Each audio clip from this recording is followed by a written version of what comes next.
Bismillahirrahmanirrahim. Assalamualaikum warahmatullahi wabarakatuh. Alhamdulillahirabbil alamin. Allahumma shalli ala sayyidina Muhammad.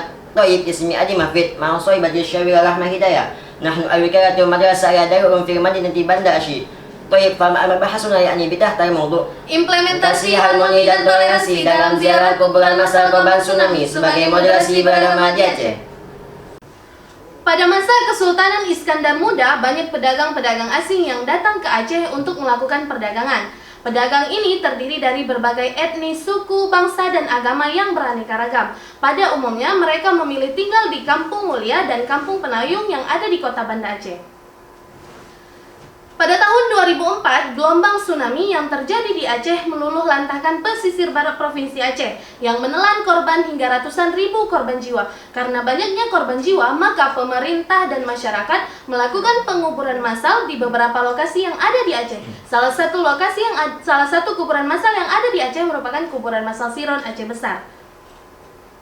Uniknya, saat melakukan ziarah, para penziarah melakukan doa arwah berdasarkan keyakinan dan agamanya masing-masing. Kaum muslim sendiri yang juga melakukan ziarah tidak pernah keberatan dengan kegiatan yang dilakukan oleh agama lainnya. Hal sikap toleransi yang ditetapkan masyarakat Aceh serta rasa menerima tidak sesuai dengan sumber survei LSM Setara Institut pada tahun 2018 yang mengatakan bahwa kota Banda Aceh adalah kota nomor 2 paling tidak toleransi di Indonesia. Padahal masyarakat Aceh dapat menerima dengan baik kegiatan yang dilakukan oleh masyarakat yang beragam. Hal ini juga tidak sesuai dengan indeks kerukunan umat beragama yang dikeluarkan oleh Kementerian Agama Republik Indonesia yang mengatakan bahwa indeks kerukunan umat beragama yang ada di Provinsi Aceh merupakan indeks kerukunan terendah.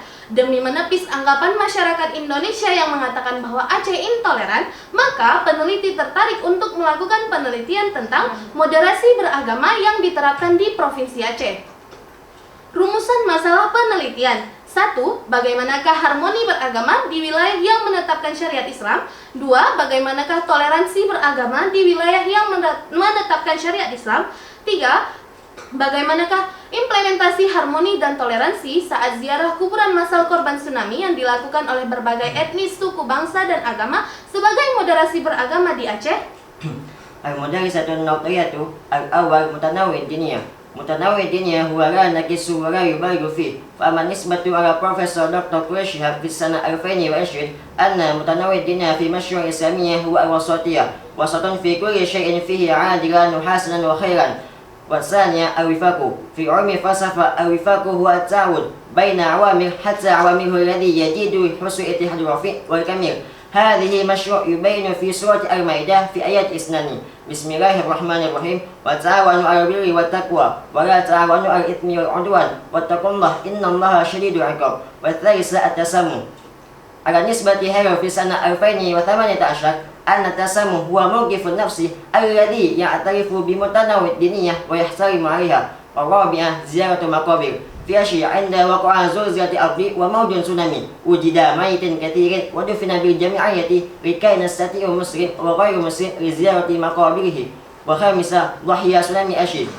تكسر ولاية رأسي وحرق نصف معجم أشير عند وقوع زلزلة الأرض وموج تسونامي.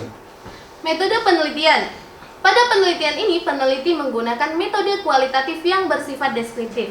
Subjek penelitian: pertama, Kampung Penayung dan Kampung Mulia yang ada di kota Banda Aceh, kuburan massal Siron, Kabupaten Aceh Besar, keluarga korban tsunami Aceh pada tahun 2004, Kepala Kampung Penayung dan Kepala Kampung Mulia Kota Banda Aceh, Kepala Yayasan Haka Provinsi Aceh, Penjaga Kuburan Massal Siron Aceh Besar, Forum Kerukunan Umat Beragama Provinsi Aceh, Dinas Syariat Islam Provinsi Aceh, Kantor Wilayah Kementerian Agama Provinsi Aceh, Kantor Badan Perencanaan dan Pembangunan Daerah Aceh, dan terakhir Rumah Ibadah 5 Agama. Teknik pengumpulan data. Yang pertama, observasi. Peneliti melakukan pengamatan secara langsung ke tempat penelitian, yaitu di Kampung Mulia dan Kampung Penayung Kota Banda Aceh, di kuburan massal Siron Aceh Besar, dan di 5 rumah ibadah. Kedua, dokumentasi. Peneliti mengumpulkan data-data yang terkait dengan tema penelitian yang didapat dari subjek penelitian, kecuali pada kuburan massal Siron Aceh Besar, karena data tersebut dipegang oleh pemerintah daerah Aceh. Ketiga, wawancara. Peneliti melakukan semua wawancara kepada subjek penelitian. Analisis data. Tahapan analisis data sebagai berikut. Yang pertama, data yang telah terkumpul diolah dan dimasukkan ke dalam kategori tertentu. Kedua, peneliti menjadikan data tersebut dengan membuat rangkuman. Ketiga, peneliti menarik kesimpulan secara utuh dari data yang telah teruji kekokohannya, kecocokannya, dan kebenarannya. Hasil penelitian dan pembahasan.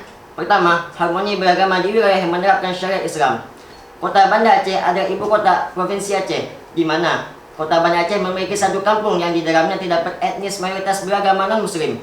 Dari tabel berikut dapat kita lihat bahwasanya umat non-muslim lebih banyak yang ada di kampung tersebut daripada umat muslimnya. Harmoni beragama terbentuk antara lain kerjasama pada saat pesta demokrasi, kerjasama pada saat Handuri Maulid Nabi Muhammad SAW, kerjasama pada saat perayaan Imlek, kerjasama pada saat pembagian sembako dan bantuan sosial dari Yayasan HK Aceh, kerjasama pada saat pelaksanaan vaksinasi massal, dan kerjasama pada saat kegiatan-kegiatan kampung. Hasil penelitian dan pembahasan yang kedua, toleransi beragama di wilayah yang menerapkan syariat Islam. Berdasarkan dokumentasi yang telah kami lakukan dengan Kampung Mulia, vihara yang ada di Kampung Mulia, rumah ibadah yang ada di Kampung Mulia, mayoritasnya merupakan rumah ibadah milik kaum non-muslim. Seperti kita lihat pada peta berikut, di peta Kampung Mulia dapat kita ketahui bahwa Vihara Sakyamuni yang ada di Kampung Mulia berdiri berdampingan dengan gereja GPIB. Namun, saat pelaksanaan peribadatan tidak pernah terjadi kendala apapun. Bentuk toleransi beragama di wilayah yang menerapkan syariat Islam dapat kita lihat pada yang pertama, toleransi saat umat Islam melaksanakan peribadatan pada bulan Ramadan. Yang kedua, toleransi saat umat Islam merayakan hari besar agama Islam. Yang ketiga, toleransi saat umat Kristiani melaksanakan peribadatan dan perayaan hari besar Kristiani. Yang keempat, toleransi saat umat Katolik melaksanakan ibadah dan perayaan hari besar agama Katolik. Yang kelima, toleransi saat umat Hindu melaksanakan perayaan hari besar dan peribadatan. Yang terakhir, toleransi saat umat Buddha melaksanakan kebaktian dan perayaan hari besar agama Buddha. Hasil penelitian dan pembahasan yang ketiga, implementasi harmoni dan toleransi dalam ziarah kuburan massal korban tsunami sebagai moderasi beragama di Aceh. Kami peneliti mendapatkan data terkait jemaat korban tsunami Gereja Katolik Hati Kudus sebanyak 48 orang dan data jemaat korban tsunami Gereja HKBP sebanyak 99 orang. Sebenarnya masih banyak data lagi, akan tetapi masih banyak mayat yang tidak teridentifikasi pada saat itu. Bentuk-bentuk harmoni beragama dan toleransi dalam ziarah kuburan massal korban tsunami sebagai moderasi beragama di Aceh. Yang pertama, harmoni beragama dalam ziarah kuburan massal, yang mana pembagian tempat dan pelaksanaan doa arwah disesuaikan. 2. Toleransi beragama dalam ziarah kuburan massal korban tsunami sebagai moderasi beragama di Aceh. Hal ini dapat dilihat pada pelaksanaan doa arwah dan upacara ziarah kubur yang dilakukan oleh berbagai etnis, suku, bangsa, dan agama, tetapi tidak pernah ada sesuatu yang tidak diinginkan. Setiap masyarakat bebas melakukan upacara maupun doa arwah berdasarkan keyakinannya masing-masing dan tidak ada peraturan yang mengikat dalam hal demikian. Kesimpulan, harmoni beragama dapat terlihat di wilayah yang menerapkan syariat Islam. Toleransi beragama dapat terlihat di wilayah yang menerapkan syariat Islam. Implementasi harmoni dan toleransi dapat terlihat dalam ziarah kuburan massal korban tsunami sebagai moderasi beragama di Aceh. Berdasarkan 3 kesimpulan di atas, moderasi beragama sudah terimplementasikan melalui kerukunan dan keberagaman dalam kehidupan bermasyarakatnya. Hal ini juga dapat dilihat pada pelaksanaan ziarah kuburan massal. Moderasi beragama yang diimplementasikan melalui harmoni dan toleransi dapat mencegah terjadinya ekstremisme, radikalisme, serta terorisme di kalangan masyarakat Aceh. Saran, adapun penelitian ini memiliki beberapa saran. Yang pertama, pemerintah. Kami menyarankan kepada pemerintah agar bisa mengubah pandangan masyarakat Indonesia terhadap toleransi di Aceh. Karena mengapa? Karena pada kenyataannya Provinsi Aceh memiliki toleransi yang sangat tinggi dan masyarakatnya bisa melakukan kerjasama sehingga menciptakan suasana yang harmonis. Kemudian pemerintah daerah Aceh agar bisa memerhatikan lebih kuburan massal yang ada, karena kuburan massal merupakan monumen tsunami dalam kita mengenangnya. Kedua, pemuka agama. Kami menyarankan kepada pemuka agama agar bisa menanamkan pemahaman moderasi beragama kepada jemaat yang menganutnya. Ketiga, masyarakat. Kami menyarankan kepada masyarakat agar bisa berpikir kritis terhadap informasi-informasi mengenai radikalisme, terorisme, dan ekstremisme, dan bisa bijak bersikap agar tidak terjadi perpecahan. Kafena guna, billahi taufiq wal hidayah. Wassalamualaikum warahmatullahi wabarakatuh.